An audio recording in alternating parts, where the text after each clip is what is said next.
네, 시작하겠습니다. 안녕하세요. 네, 반갑습니다. 인사하세요. 인사하세요. 소리내서 인사하세요. 네, 오늘이 무슨 날인지 아시죠? 네, 우리 개강한 날. 그래서 선생님들은 이제 앞으로 공부하시면서 달력에 있는 빨간 날은 의미 없다고 생각하시면 돼요.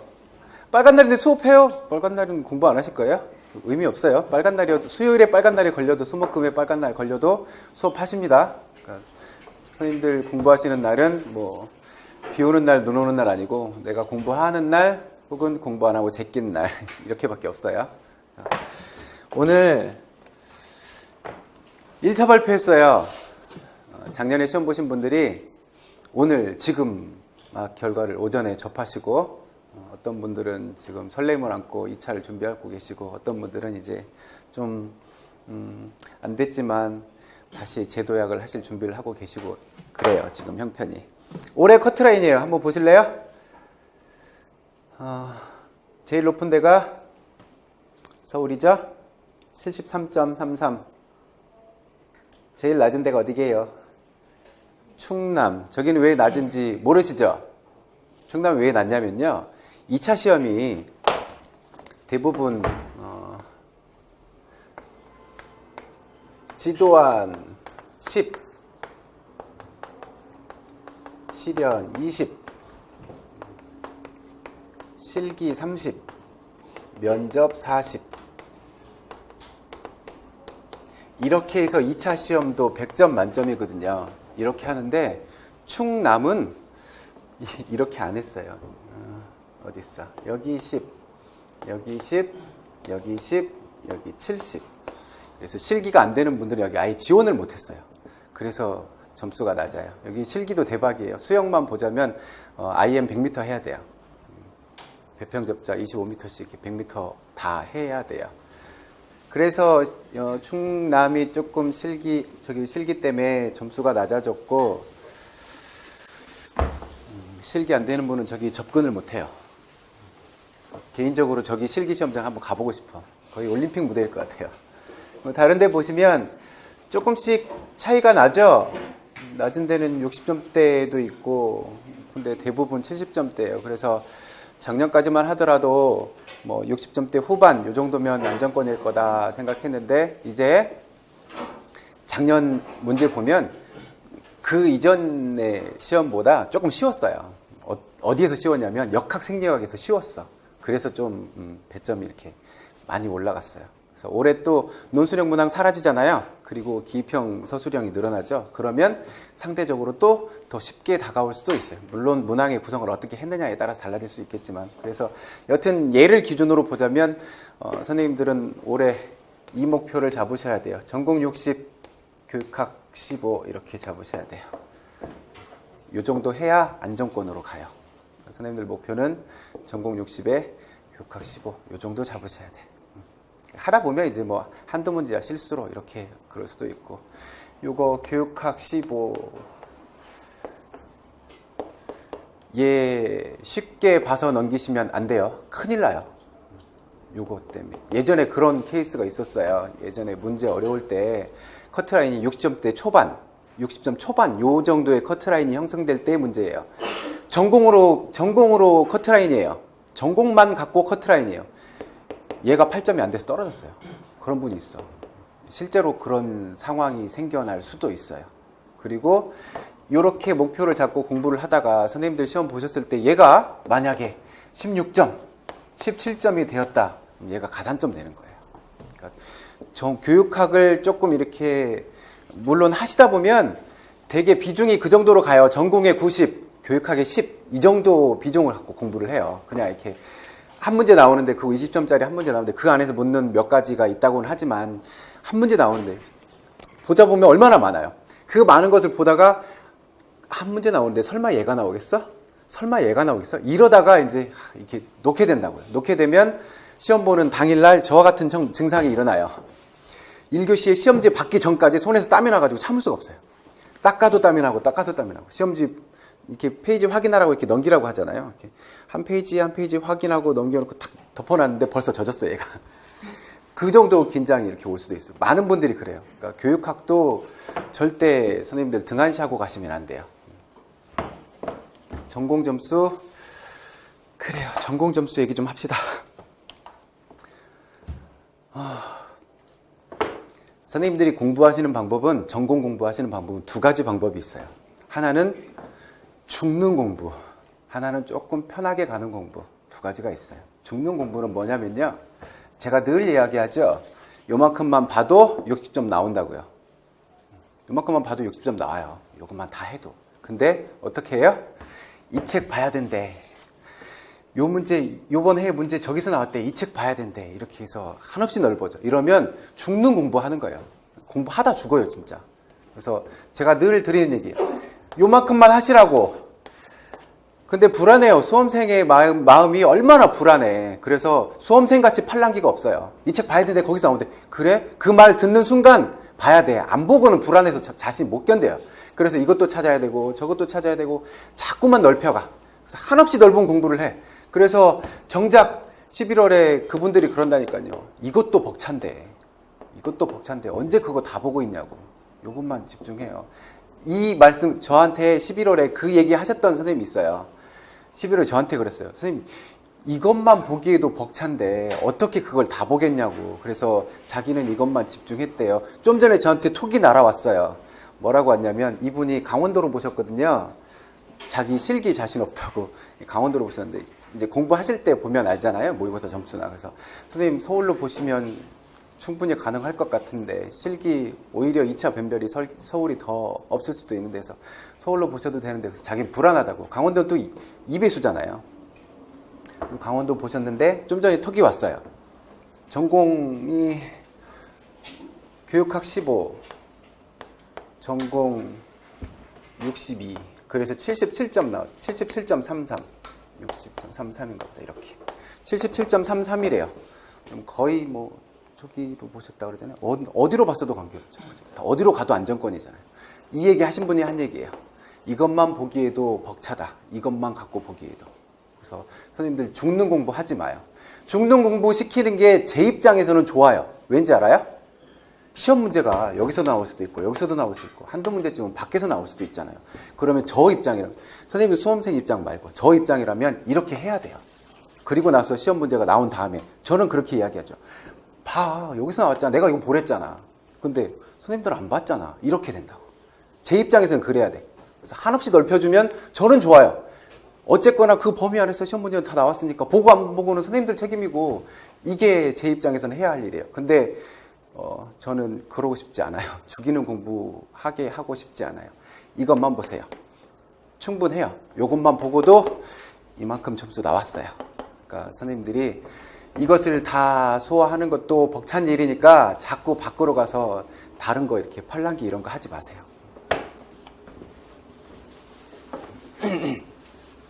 제가 공부를 해보고 시험 문제를 풀어보고 해서 알아요. 볼 것만 보면 돼요. 올해 시험 문제만 보더라도 되게 쉽게 다가왔던 게 뭐냐면, 대부분의 문제들이 기출문제 다시 나왔어요. 기출문제 다시 돌려서. 그래서 그 얘기 들으셨죠? 제 모의고사에서 대부분 나왔다고. 그 이유가 뭐냐면, 제가 모의고사를 낼 때 기출문제를 보고 그거 계속 이거 변형해서 내고 했단 말이에요. 그러니까 문제들이 결국 다 거기서 돌았지. 그러니까 기출문제 나와 있는 것만 돌려봐도 충분해요. 아직 안 나온 미지의 영역을 계측하러 그 죽는 공부 하지 마세요. 이것만 해도 충분해요. 그러니까 선생님들이 이거 소화해내기 위해서 하셔야 될 일이 있다고 그랬어요. 뭐 하셔야 돼요? 서브노트 만드셔야 돼요. 반드시 만드셔야 돼요. 그래서 좀 이따 제가 만들었던 거 가져다 보여드릴게요. 일단 바인더를 하나 구입을 하세요. 노트보다는 바인더가 편해요. 바인더를 구입을 하셔서 A4에 직접 작성을 하세요. 서브노트를 쭉 작성하세요. 작성하셔서 이제 제가 원하시는 선생님들 다 체크해 드릴 거예요. 요 분량만큼 어느 진도까지 서브노트를 완성해 가지고 오시면 제가 다음 분량의 A4를 드릴 거예요. 다음 분량의 A4 받고 싶으시면 저한테 확인 받고 와서 이렇게 받아가시면 돼요. 그래서 해보세요. 나는 어떨지 한번 경험해봐요. 많은 분들이 중도 포기한다니까요. 시간이 지쳐버려요. 그래도 하셔야 돼. 반드시 하셔야 돼요. 없으면 힘들어요. 있으면 이만큼만 보고 열심히 무한반복하고 회독수 올리는 게 가능해요. 없으면 이거 못해요. 죽는 공부 해야 돼요. 그러니까 죽는 공부 안 하셔도 갈 수 있는 방법이 있으니까 네, 그것만 충실하셔도 돼요. 이것만 해도 1000개가 넘는다니까요. 하다 죽어요. 토 나올 거예요. 해도 새롭고 신세계를 경험하실 수 있어요. 근데 결국 오늘 드린 요 자료 있죠. 얘가 어떻게 만들어지느냐면 작년에 제가 1월에 처음 딱 개강할 때 똑같이 이런 얘기를 드렸어요. 서브노트를 만드세요. 이왕이면 타이핑 말고 자기 글씨로, 자기 손글씨로 직접 작성을 하세요 했더니 이제 한 주 지나고 이걸 도대체 해야 됩니까? 그리고 어떤 분들은 도대체 뭘 집어넣고 뭘 넣지 말아야 할지를 모르겠대요. 그거를. 그래서 도저히 감이 안 온다 그래서 그러면 제가 해드릴게요. 그래서 얘를 또 제가 작년에 1년 동안 작업을 한 거예요. 그래서 작년에 열심히 정리하고 작업하고 이렇게 그래서 드렸는데 그래요. 그거 해서 참고해서 보셨으면 좋았지 뭐. 여튼 선생님들 손으로 직접 하시는 게 제일 좋아요. 그래도 못하겠어. 아무리 그래도 난 못하겠어. 그러면 제가 드리는 요거라도 모아놓고 보세요. 작년에 조금 미스했던 부분이 이제 이걸 드리고 나중에 이제 추가된 자료를 이렇게 계속 드린단 말이에요. 기출 분석하면서 이 부분이 필요하겠구나. 그래서 그 자료 뽑아서 드리고 이것도 필요하겠구나 뽑아서 드리고 그러면 이거 정리해 놓고 나중에 추가로 받은 건 그냥 한쪽에 껴놔. 그리고 안 봐. 근데 그 추가로 드렸던 자료에서도 시험 문제 많이 나왔었어요. 올해 저기 생리학에서 나온 것도 추가로 드린 자료에서 나온 문제였었거든요. 그래서 그것을 내 손으로 썼더라면 안 잊어버렸을 텐데 그냥 받아서 껴놔버리니까 내 눈에 안 들어오는 거예요. 반드시 손으로 직접 하시기 바랄게요. 선생님들 제일 먼저 하셔야 될 건 이 분위기에 익숙해져야 돼요. 그러면 주변 분들하고 인사 나누세요. 작업은 알아서 하시고. 올해 커트라인 보니까 어때요? 선생님들 마음속으로 이렇게 어디 지원해야지 하고 이렇게 잠정적으로 생각하신 곳이 있죠? 그래요. 내년에는 요것보다 커트라인이 높아질 거예요. 왜냐면 선생님들이 저거보다 높은 점수 받으실 거니까. 그죠? 네. 혹여라도 올해 작년에 시험 보시고 1차 떨어지시고 나서 다시 재도약 하시는 분들이 지금 이 화면을 보신다면 우리 경쟁률 봤잖아요. 9.7대 1? 10명 중에 1명 붙잖아요. 내가 10명 중에 9명이 됐다고 해서 무슨 죄를 지은 것도 아니고 뭐 큰 창피스러운 일을 한 것도 아니에요. 그러니까 최대한 빨리 털어내시고 다시 시작하셔야 돼. 내가 그냥 받아들이고 다시 시작해야지 어쩌겠어. 그거 붙잡고 있어봐야 달라질 게 뭐가 있어요. 그냥 쿨하게 잊으셔야 돼. 있는 수밖에 없어요. 정말 눈물 나는 이야기 하나 해드릴까요? 작년에 저랑 직강했던 선생님인데 시험 보시고 나서 가채점을 해봤대요. 저 설명하고 이렇게 가채점을 해봤대. 그랬더니 본인이 가채점 하기에 교육학은 한 17점 정도, 전공은 62점, 63점 요 정도 나온대요. 그러면 거의 80점 가까이 나왔다는 얘기잖아요. 그래서 저는 당연히 합격하고 거의 수석급일 거다 이렇게 기대를 하고 있었어. 근데 오늘 결과를 얘기를 해주셨는데 전공 점수가 본인이 가채점 했던 점수의 반밖에 안 나온 거예요. 어떻게 이럴 수가 있지? 본인이 답지를 B형 문제를 풀 때 답지를 한번 쓰다가 이렇게 교체를 했대요. 교체를 해서 다시 쓰다가 이제 시간에 쫓긴 거야. 시간에 막 쫓겨서 막 서둘러서 정리를 하고 B형 문제면 저거잖아. 논술까지 해야 되잖아. 그러니까 시간이 얼마나 빠듯해요. 이거 해놓고 제출하면서 밀려 쓴 것 같은데 하는 생각이 순간 들었대요. 그래서 밀려 쓴 거 아니야? 그 생각을 잊을 수가 없더래요. 계속 와서도 저한테 그랬어요. 시험 보고 와서도 밀려 쓴 것 같은데 어떡하죠? 그래서 제가 이제 그랬죠. 그때 불안해봐요. 도움이 돼. 그래서 칸에 번호가 있고 칸이 이렇게 있으니까 아마 이렇게 볼 때는 별 의식 안 했으면 문제 번호 확인하고 답지의 번호 확인하고 이렇게 썼을 거다. 그러니까 걱정하지 마라 그랬는데 아니나 다를까 이거를 B형을 밀려 썼다고 가정해 보니까 딱 고점수 정도 나오더래요. 안타깝죠. 에이구, 슬퍼라. 그래서 선생님들도, 그러니까 그 안타까운 게 그분이 초수가 아니었으면 그런 실수 안 했을지도 몰라요. 초수 아니었으면. 소수였기 때문에 이렇게 시간 관리 이런 것 때문에 그랬을 수도 있어요. 선생님들은 그래요. 내년에 그런 일 일어나지 않을 거예요. 자신감 갖고 공부하세요. 수험생이 된 것, 죄를 짓는 것도 아니고 무슨 민폐를 끼치는 것도 아니에요. 잠깐 날개를 접고 계시는 거야. 그러니까 좀 이왕 준비하시는 거면 밝게 자신 있게 공부해요. 아시겠죠? 네. 그리고 빨리 친해져요. 자, 잔소리 이쯤에서 하고요. 자, 첫 과목이네요. 교수학습론이에요. 교수학습론하고 다음 주에 하게 될 교수이론하고 이렇게 펼쳐보면 되게 비슷해요. 어떻게 비슷하냐면, 자, 1시간 수업 한번 떠올려 보실래요? 수업 딱 시작했어요. 그럼 뭐부터 시작해요? 인사. 그 다음에 뭐 해요? 출결 확인하죠. 이거 하면서 뭐도 해요? 복장 확인도 할 거고, 또 환자 파악도 할 거고, 그 다음에 뭐 해요? 이제 이거 끝나면 준비운동 하겠죠? 준비운동 하고 끝나면요, 오늘 뭐 배울지 단원 안내도 할 거고, 그러면서 뭐 해요? 학습 목표 제시하겠죠? 학습 목표 제시할 거고, 또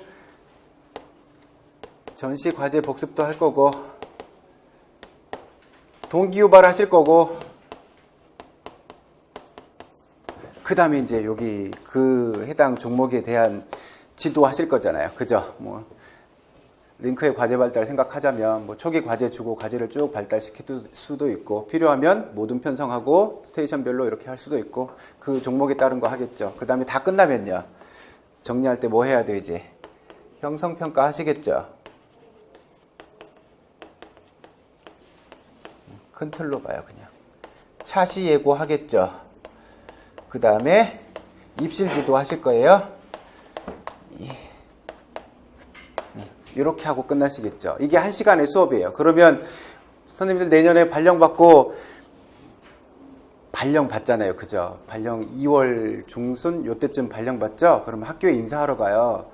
학교에 인사하러 가셔서 이제 전체 교직원 등교하는 날에, 그때 방학 중이잖아요. 방학 중에 전체 교직원 등교하는 날 가서 선생님들이 이제 전체 교직원이 앉아있는 그 자리에 앞에 나가서, 올해 새로 오신 신규 선생님이에요. 그럼 이제 앞에 나가서 이렇게 새내기처럼 인사를 해요. 그리고 나서 체육실로 내려오시면 체육과에서 이제 업무 분담하죠. 업무 분장 하겠죠. 이제 뭐 대부분 체육과 기획 업무를 맡으실 텐데, 가자마자 부장 주진 않을 거예요. 기획 업무 맡으실 거고, 학년 또 어떻게 할 건지, 시간 몇 시간 할 건지, 이걸 이제 2월 마지막 주, 한 24일, 25일, 그때쯤 가서 이제 이걸 다 정해요. 그리고, 자, 3월 2일 날 만납시다. 그러고 집에 가요. 그리고 와서 3월 2일 날 되었어요. 그럼 선생님들이, 아, 내가 올해 2학년 맞는구나, 몇 시간 수업하는구나, 반별로 몇 시간씩 내가 수업하는구나, 그거 알고 이렇게 오시잖아요. 3월 2일 날 아침에 등교 딱 하면 뭐 해요? 아침에 출근 딱 하시면 시간표 나왔을 거 아니에요. 그죠? 시간표가 이미 짜져서 나와 있어요. 이렇게 애들 시간표대로 이렇게. 그래서 1교시에 가서 저거 하겠죠. 입학식 하겠죠. 입학식 하고 끝나면 2교시부터는요,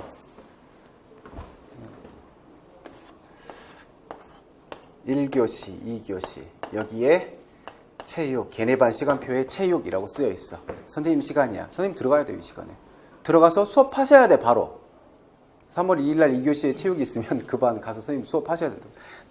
달리 무슨 수업을 위해서 선생님들이 준비하셔야 되는 다른 시간 없어요. 바로 투입이에요. 그래서 요거 가실 거면 3월 2일 날 이렇게 가서 이거 다 하셔야 되잖아. 물론 첫 시간이니까 이제 교실에서 OT 하는 시간 그렇게 갔겠지만, 이렇게 수업 다 하셔야 되잖아. 그러면 애초에 계획하셔야죠. 이거 있어야 되잖아요. 그래야 이거 수업하고 넘어올 거 아니에요. 계획할 때는 뭐 참고하셔야 돼요? 내가 어떤 단원 가르칠 건지, 올해 1년 동안 2학년 애들한테 경쟁 영역에서는 뭐 가르칠 건지, 도덕 영역에서는 뭐 가르칠 건지, 이거 다 결정해야 되겠죠. 그리고 그 영역을 또 어떻게 가르칠 건지, 어떻게 어떻게 가르치고 어떻게 평가해야 될 건지도 전부 다 계획을 세우셔야 되잖아요. 그래서 뭐 근거해서 교육과정이 나와 있죠. 교육과정 문서 근거해서 하셔야 되잖아요. 내년에 가시면 어떤 교육과정 가지고 2015 개정 교육과정 문서에 나와 있는 틀에 맞추어서 선생님들 준비하셔야 되죠. 개정 교육과정에서는 이렇게 가르치라고 얘기했는데 저는 싫어요. 저는 저만의 수업을 하겠어요. 그럴 수는 없잖아요. 그죠? 요거 문서에 의해서 해야 되고, 또 수업은 요 과정 어떻게 수업을 할 건지, 내가 어떤 스타일로 수업을 할 건지, 혹은 어떤 모형을 가지고 할 건지 이것도 결정하셔야 되잖아요. 그래서 모스턴의 수업 스타일 배우시는 거고, 매칠러의 수업 모형 배우시는 거고, 또 요 과정에서 이제 어떻게 하면 더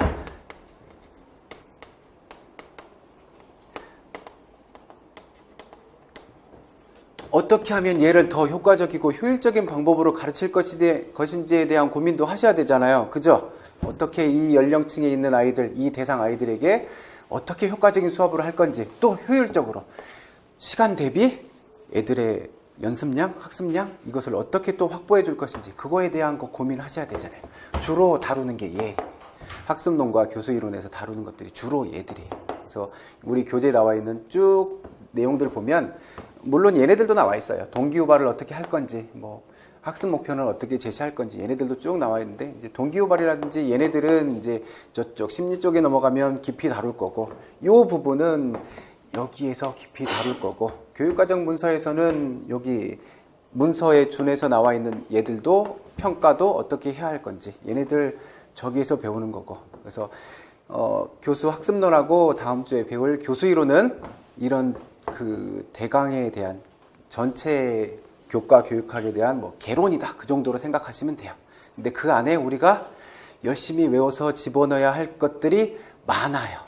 되게 많아요. 그리고 우리 저쪽 자연과학, 인문학 쪽으로 넘어가면 그래도 외우는 것들이 어떤 이론에 대한 것 간단하게 몇 개 이래요. 근데 여기 교과교육론에서는 뭐 얘기하면 8가지 다라라락 이렇게 나와요. 그래서 되게 시간도 많이 가고 손도 많이 가고 그래요. 근데 배점을 보자면 80점 만점에 약 30% 정도는 교과교육학에서 나와요. 그래서 올해 10점짜리 논술 문제 사라졌죠? 걔가 이제 어디로 와요? 걔도 물론 계속 그 교과교육학 문제였어요. 그래서 기입형 서술형으로 교과교육학에서 그대로 나올 거예요.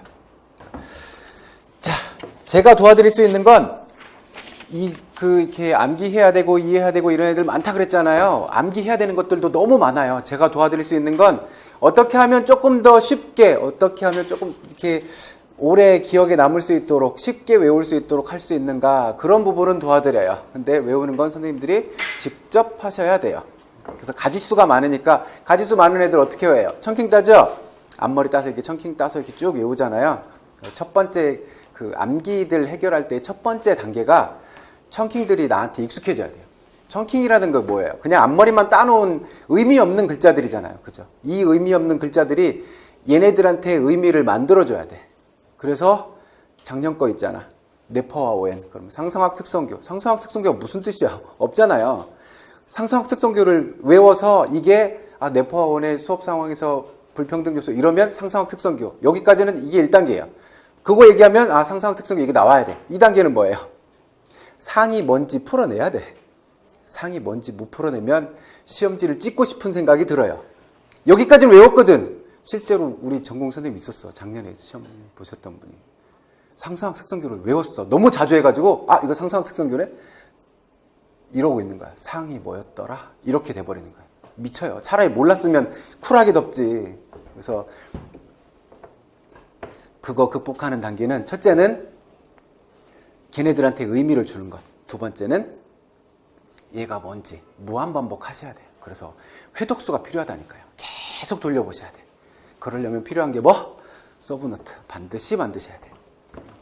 그리고 그 청킹을 하실 때 그냥 의미 없이 상성학 특성교 이런 것보다 거기에 스토리를 입혀서 하는 게 훨씬 편해요. 그러면 한 번만 들어도 안 까먹어요. 저는 그런 도움을 드려요. 그 이후는 선생님들이 직접 집어넣으셔야 돼요. 계속. 제가 거기까지는 도와드릴 수 있어요. 자, 볼까요? 교수 학습론이에요. 이번 주하고 다음 주 정도는 천천히 가요. 천천히. 해결할 것 해결하고. 자, 자료 보실래요?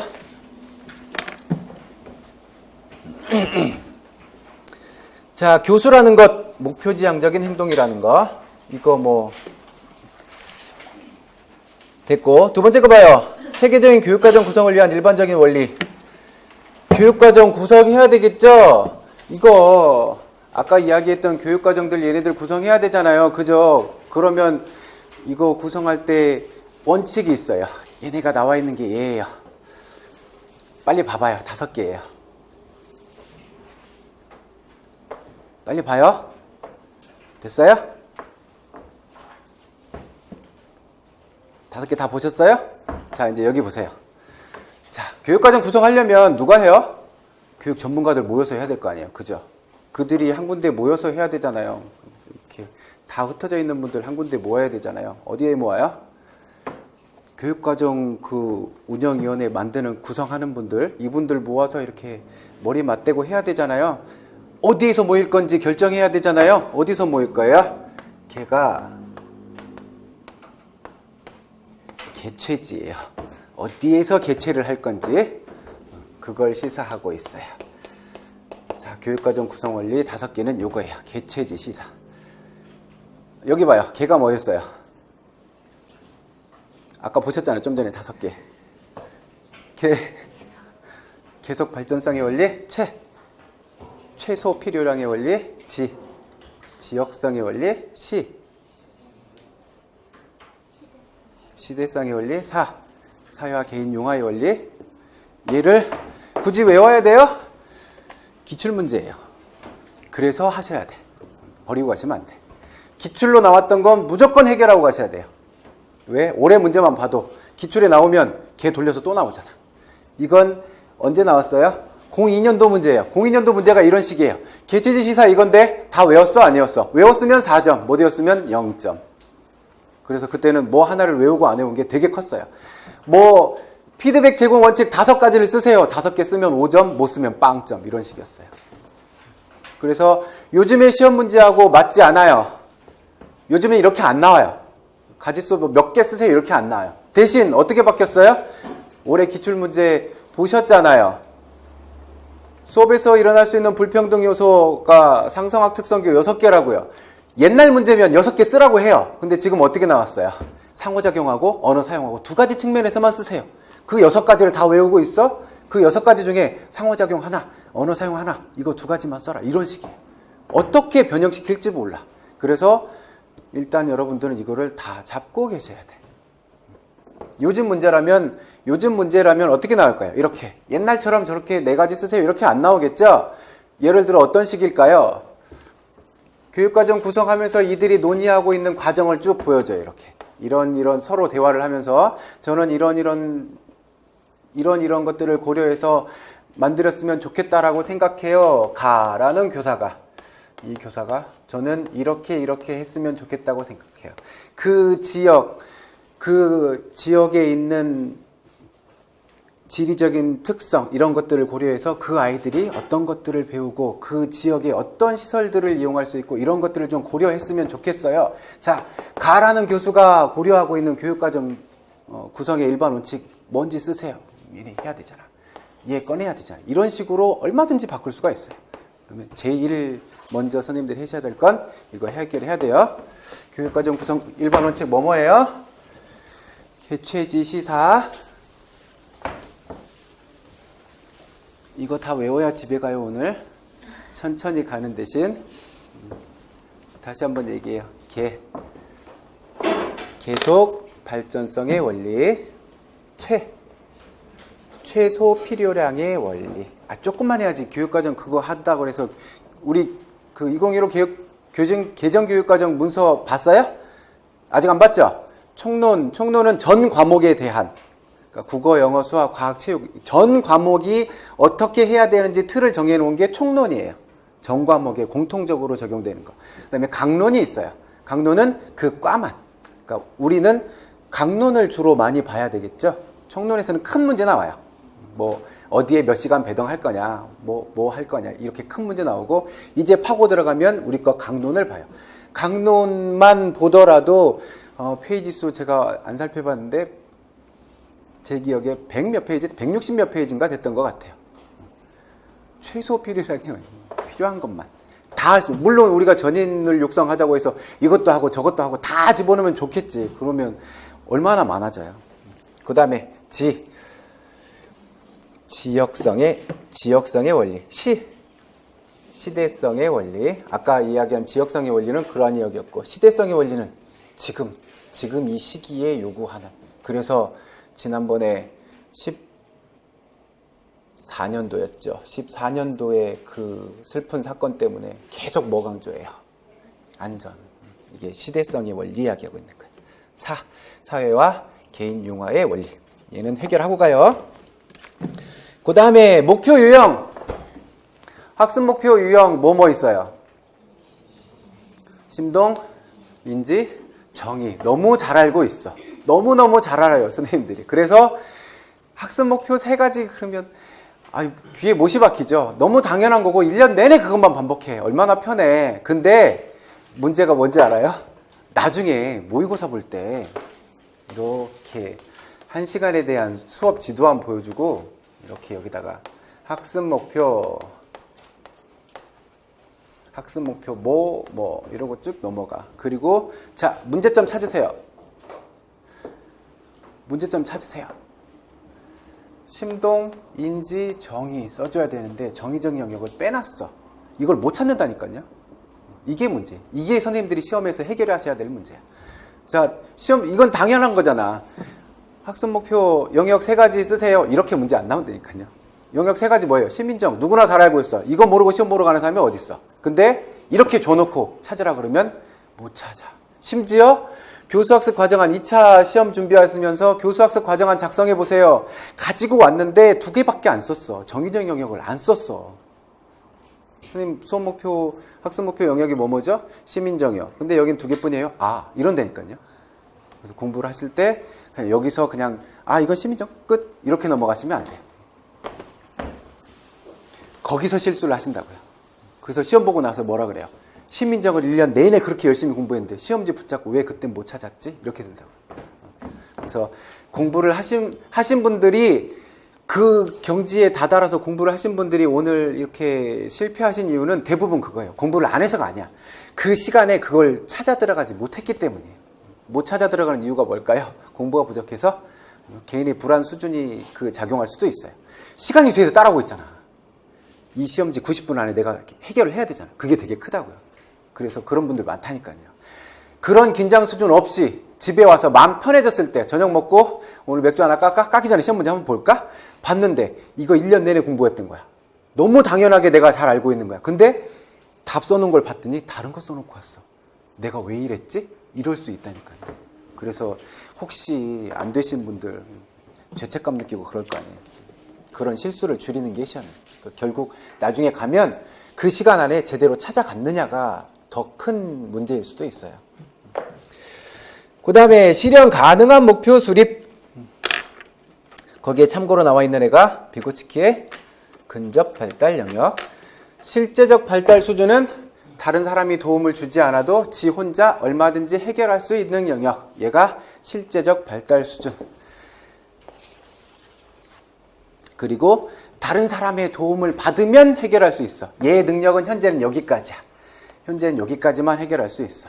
주변에서 누가 도움을 주면 여기까지는 해결할 수 있어. 얘가 뭐예요? 근접 발달 영역. 여기서 도와주는 사람이 누구? 스캐폴딩. 비계. 얘는 교육학에서 혹시 어떻게 물어볼지 몰라서 정리해놨어요. 피아제의 인지발달 이론과 비고츠키의 사회문화이론. 대조적인 게 얘예요. 혼잣말. 애들이 어떤 문제를 해결할 때 혼잣말 하는 애들 있죠. 예를 들어 뭐 이렇게 해결해야 되는 과제가 있어. 뭘 예로 들지? 예를 들어서 마트에 가서 엄마가 뭐를 사가지고 오래. 그러면 애가 가서 마트에 가서 뭐라 그러죠? 엄마가 뭐 사오라 그랬더라? 뭐도 사오라. 이렇게 혼잣말 하잖아요. 혼잣말 이렇게 자꾸 하잖아. 그 혼잣말에 대한 비교가 되게 대조적이에요. 배구치기는 이렇게 혼잣말을 하고 이렇게 하고 있는 건 문제 해결이 가능하다라고 보는 거고, 얘는 이분한테, 자, 피아제 이분은 아직 해결이 안 되기 때문에 한다라고 이야기하고, 그러니까 해결할 수 없어. 그러니까 혼잣말을 자꾸 중얼중얼 하고 있는 거야. 해결할 수 있으면 그냥 알아서 해결했겠지. 비고치키는 이러면서 해결해 간다라는 거죠. 그 비교한 표는 참고해서 그렇게 봐두세요. 다음에 목표 달성을 위한 교수 학습, 너무 당연한 얘기죠. 학습 경험, 아이들한테 어떤 단원을 설정해서 어떻게 가르칠 거에 대한 얘기예요. 그래서 거기서 빠질 수 없는 문제가 얘죠. 링크의 5가지 학습 과제의 유형.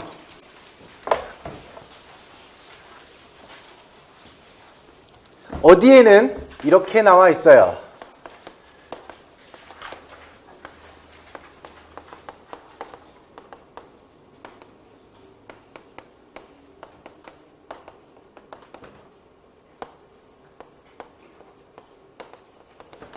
어디에는 이렇게 나와 있어요.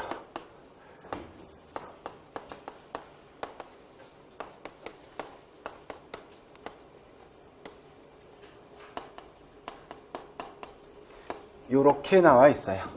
반복이 있고 없는 차이인 거고, 시작형은 초기 과제, 처음 교사가 내준 과제, 얘가 시작형, 정보에 관련한 것. 세련은 좀 더 세련됐대. 애가 농구 슛을 쏘는데 훨씬 더 세련되게 쏘고 있어. 이거 질적인 팽창이에요? 양적인 팽창이에요? 질적인 부분이에요.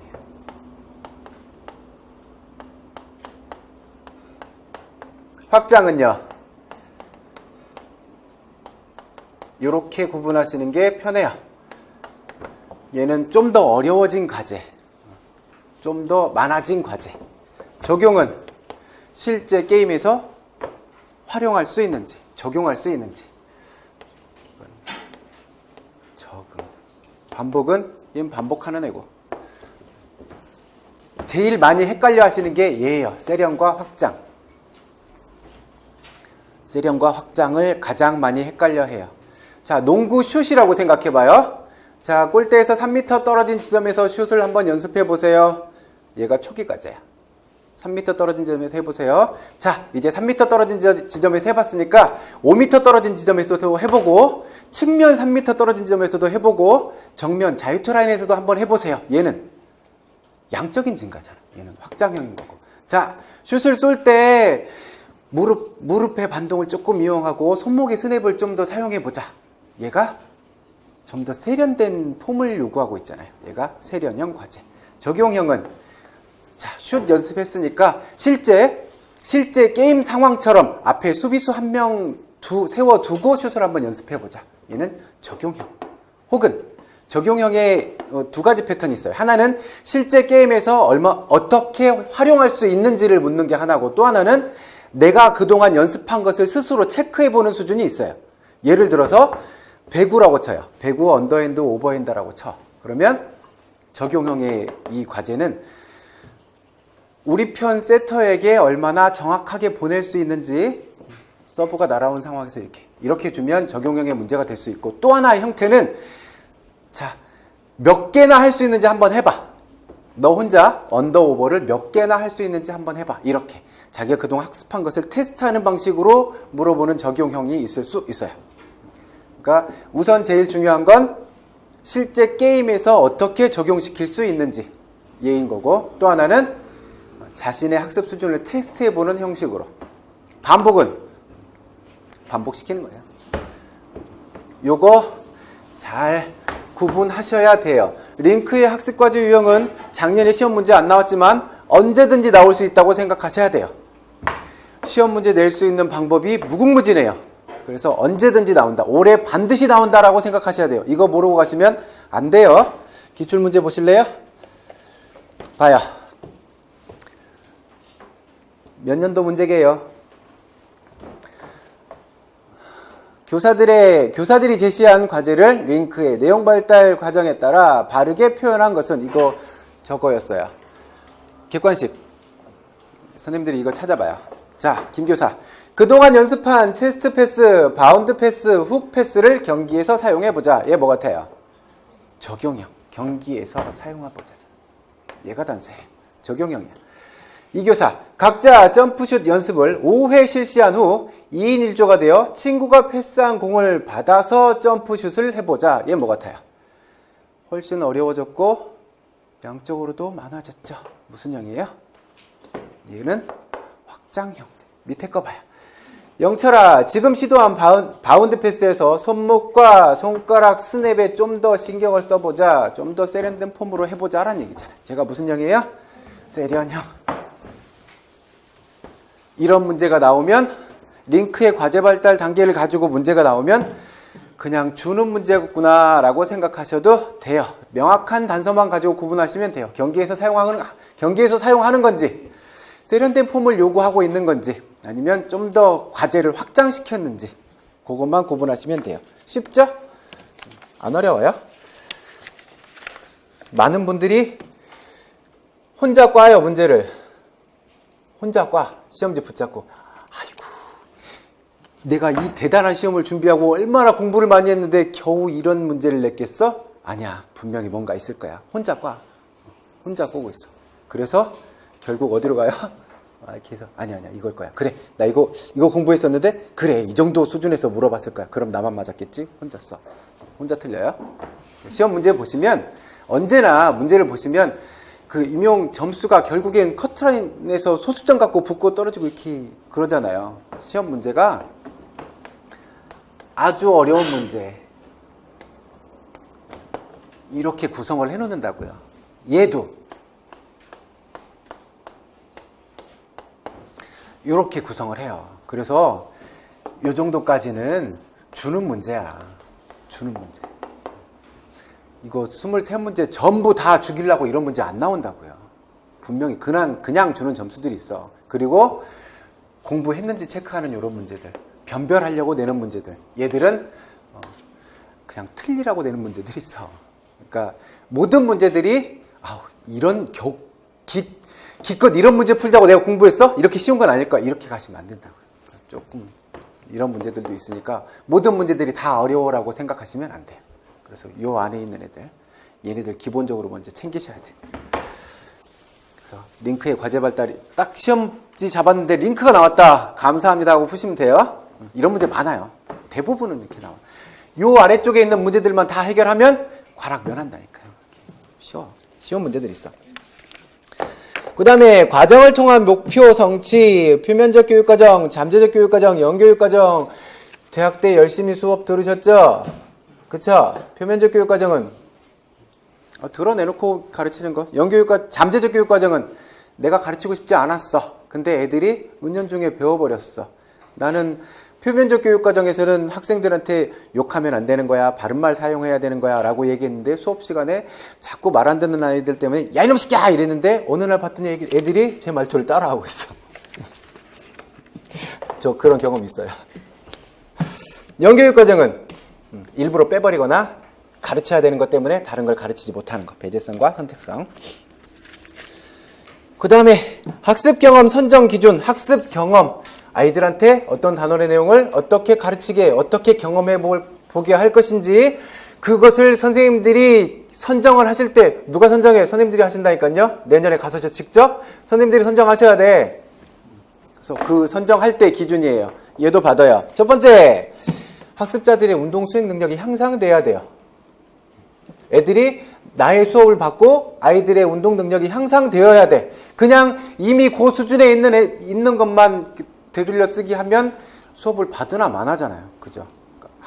그러니까 아이들이 달성 가능한 목표를 수립하라는 것과 상통하는 이야기죠. 중학교 3학년 여학생들에게 자 우리 고무줄놀이 한번 해볼까? 뭐가 발달되겠어? 이미 그 정도는 초등학교 때 다 뗐는데. 그죠? 첫 번째 원칙이 그거예요. 운동 수행 능력을 향상시킬 수 있어야 돼요.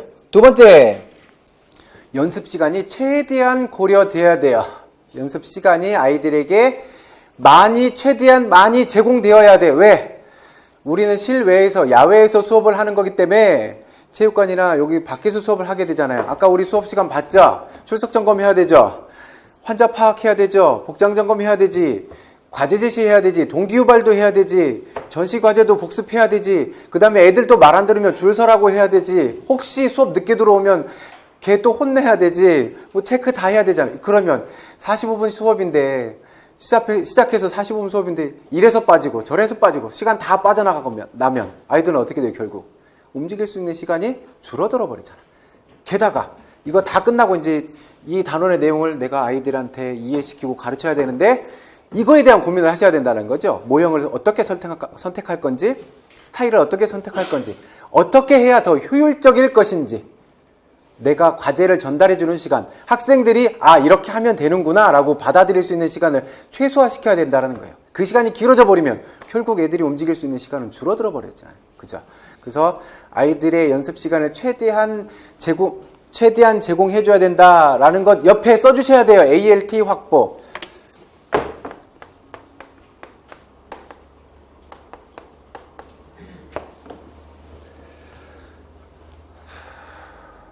ALT, 아카데믹 러닝 타임, 아이들의 실제 학습 시간. 아이들이 과제에 참여해서 높은 성공률로 과제에 참여한 시간이에요.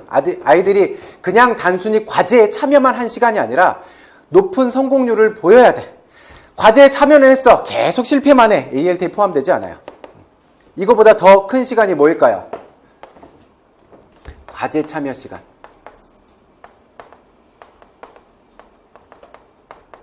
이거 나중에 저 뒤쪽에 나와요. 지금은 요것만 그냥 써두셔도 돼요.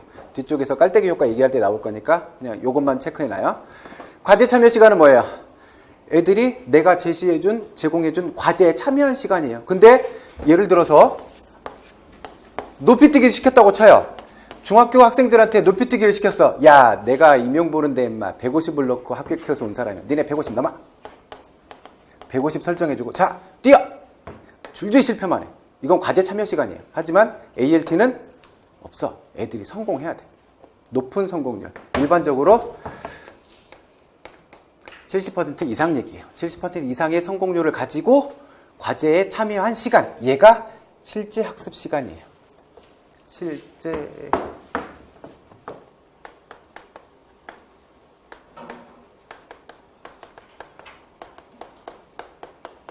실제 학습 시간.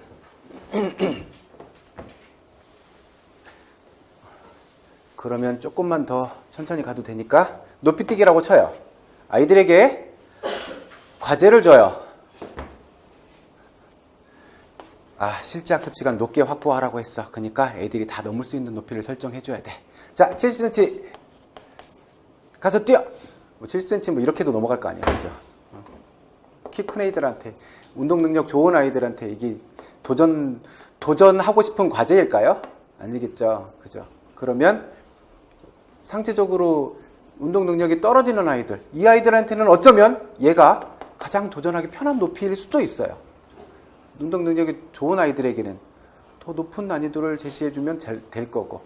이 차원에서 우리가 고려해 볼 수 있는 수업 스타일이 뭐 있었어요? 내일 할 거예요. 각각 과제를 다르게 주면 되겠죠. 큰 아이들에게는 니들이 도전할 수 있는 높은 높이 해봐. 운동 능력이 좀 떨어지는 애들한테는 너희들은 요 높이만으로도 충분해.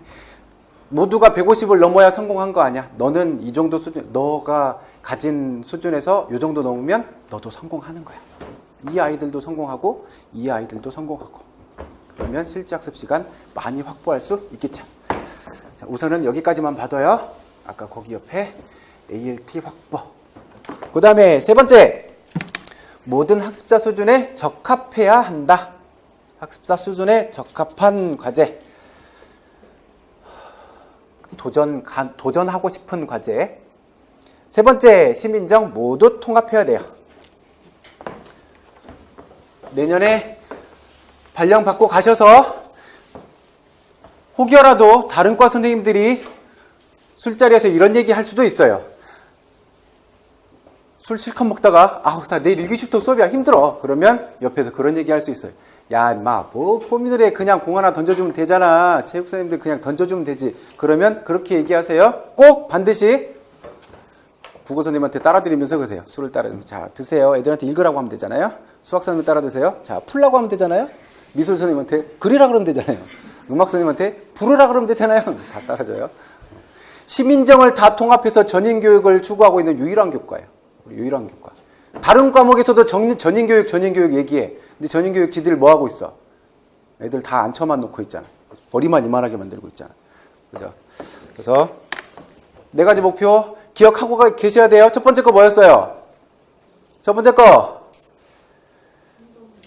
학생들의 운동 수행 능력을 향상시킬 수 있어야 돼요. 두 번째 거 연습 시간을 최대한 제공해 줄 수 있어야 돼요. 세 번째 거 학생들 수준에 적합해야 돼요. 네 번째 거 시민정 모두 통합해야 돼요. 이거 까먹으시면 안 돼요. 얘도 기출이에요. 풀어요.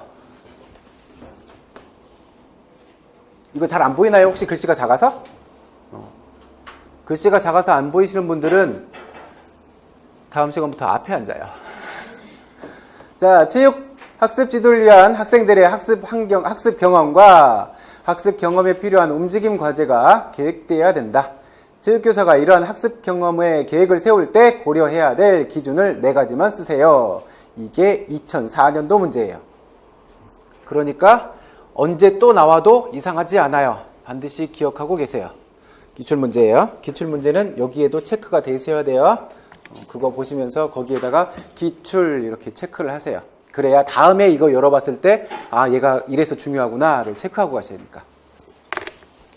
선생님들이 직접 서브노트를 만드실 때에도 만드시고 나서 거기에다가 이건 기출문제였어 라고 챙겨 놓으셔야 돼. 그래서 다음에 다시 열면 얘는 절대 놓치면 안 되는 애들이죠. 그래서 그렇게 하다 보면 우선순위가 자연스럽게 정해져요. 얘는 기출되었으니까 좀 더 집중해서 봐야 되겠구나. 그 다음에 여기까지 하고 우리 잠깐 쉬죠. 네, 좀 쉬었다 갈게요.